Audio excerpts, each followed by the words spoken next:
আলোচিত Dhaka boat club. রাজধানীর দৃষ্টিনন্দন যতগুলো ক্লাব রয়েছে তার মধ্যে অন্যতম এটি। তুরাগপাড়ে ২৬ বিঘা জমির ওপর ২০১৪ সালে ক্লাবটির নির্মাণ কাজ শুরু হলেও যাত্রা শুরু হয় ২০২১ সালের ফেব্রুয়ারিতে। করোনা মহামারীর সময় ৭ জন প্রতিষ্ঠাতার সদস্য নিয়ে যাত্রা শুরু করা ক্লাবটির বর্তমান সদস্য ৩,০০০-এরও বেশি। শুরুতে ভালোই চলছিল ক্লাবটি, কিন্তু হঠাৎ করেই ক্ষমতার লোভ, লুটপাট ও সামাজিক মর্যাদার জন্য উড়ে এসে জুড়ে বসেন পুলিশের সাবেক আইজি বেনজির আহমেদ। অভিযোগ তোলেন ক্লাবটির বর্তমান সভাপতি। বৃহস্পতিবার ঢাকা বোট ক্লাবের সাবেক সভাপতি বেনজির আহমেদের আর্থিক অনিয়ম নিয়ে আয়োজিত এক সংবাদ সম্মেলনে উঠে আসে এসব মন্তব্য।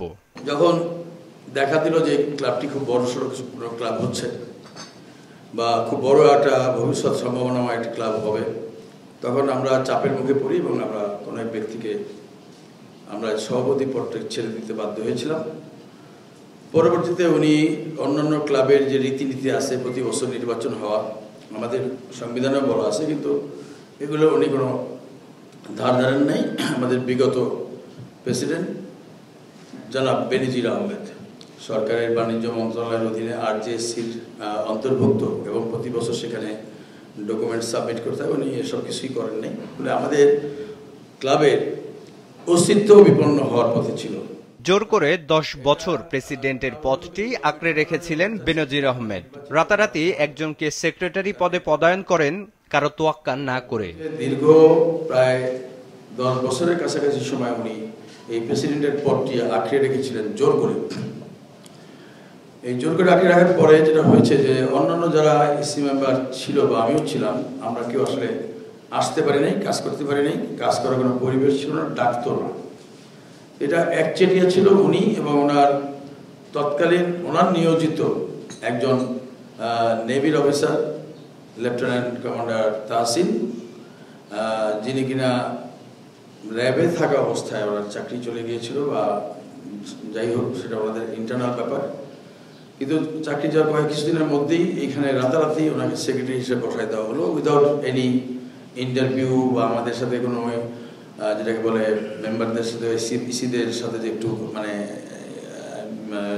আন্ডারস্ট্যান্ডিং ডিসকাশন করা, এগুলো সে উনি কিছুই ধার ধারেন নাই।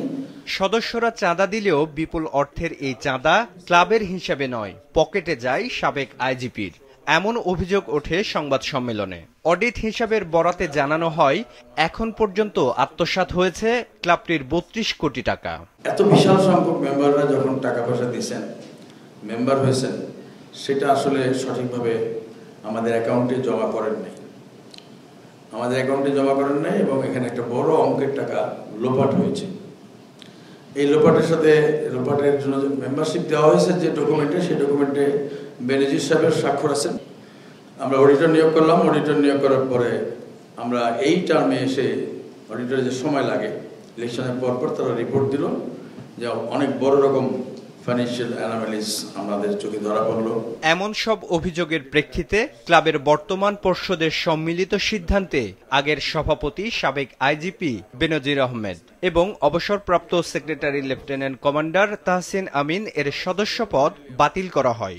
নেওয়া হয়েছে আরো শাস্তিমূলক বিভিন্ন পদক্ষেপ। আজকের বোর্ডের সিদ্ধান্ত অনুযায়ী আমরা আমাদের প্রাক্তন প্রেসিডেন্ট মিস্টার বেনজির আহমেদকে আমরা ক্লাব থেকে বহিষ্কৃত করেছি এবং একই সাথে আমাদের প্রাক্তন সেক্রেটারি ওনাকেও আমরা ক্লাব থেকে বহিষ্কার করেছি। এ সময় ক্লাবটির জমি দখল নিয়ে ওঠা অভিযোগও সত্য নয় বলে দাবি করেন নাসির। এ সময় আরও উপস্থিত ছিলেন ক্লাবটির বর্তমান কমিটির ১১ জন সদস্য। বিপ্লব হাসান, মাছরাঙা সংবাদ, ঢাকা।